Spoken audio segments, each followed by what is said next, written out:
नमस्कार दोस्तों, आज हम बात करेंगे मासिक धर्म से जुड़ी धारणाएं और भ्रांतियों के बारे में। लड़कियों को मासिक धर्म 12 से 14 की उम्र से शुरू हो जाते हैं। हर महीने 3 या 4 दिन, किसी को 5 या 6 दिन चलते हैं। यह एक नैसर्गिक घटनाक्रम है, लेकिन इसके चलते हमें सामाजिक भ्रांतियों का सामना करना पड़ता है। जैसे कि अगर हमारा मासिक धर्म 3 या 4 दिन हो तो हमें अपने ही घर में अलग जगह या अलग कमरे में रहने के लिए कहा जाता है। किसी वस्तुओं को छूना, खाना बनाना, पूजा के कमरे में जाना इत्यादि सारे कामों पर पाबंदी लगा दी जाती है।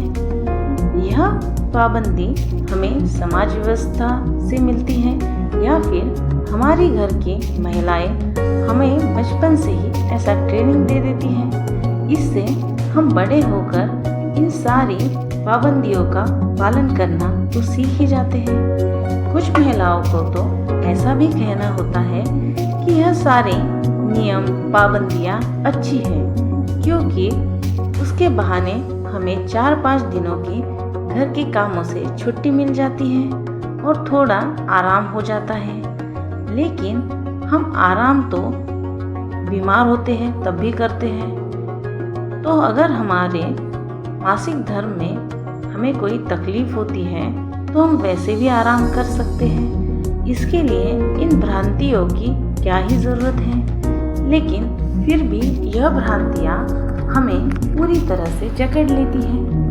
कुछ महिलाओं को तो यह कहना है कि हम भगवान की पूजा पाठ इस दरमियान बिल्कुल भी नहीं कर सकते, क्योंकि हम अगर ऐसा करेंगे तो हमें पाप लगेगा। यह सारी समझ ना समझ हमने खो दी है, क्योंकि हम भ्रांतियों को बचपन से ही सीखते आ रहे हैं। कुछ महिलाएं कहती हैं कि अगर हम भ्रांतियों को माने या ना माने तो इससे क्या ही फर्क पड़ जाएगा।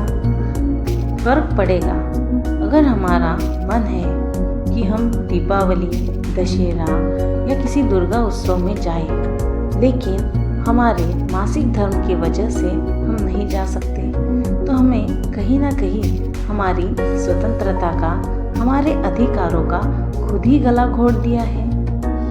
और हमें हमारी अज्ञानता वश ही क्यों न हो या फिर हमारे डर की वजह से ही क्यों न हो, हमने इन सारे नियमों का पालन रूढ़ी परंपरा के अनुसार करना सीख ही लिया है। इन सब बातों से यह होता है कि हम खुद से तर्क करने की शक्तियों को भूल जाते हैं और सदियों पुरानी चलती हुई परंपरा को यूं ही सूझबूझ के मान लेते हैं और वैसे ही इन भ्रांतियों को अपना बना लेते हैं और इस पर चलना शुरू कर देते हैं। यह सब भ्रांतियों को नहीं मानते हुए हम अगर मासिक धर्म में खुद का ध्यान रखें, यानी कि हम स्वयं की स्वच्छता पर ध्यान दें, जैसे कोई भी कपड़ा यूज़ ना कर हम अच्छा साफ कपड़ा या सैनिटरी नैपकिन का यूज़ करें। अब हमें अगर कमज़ोरी का आभास है तो हम हमारे लिए अच्छा खाना खुद ही बनाएं।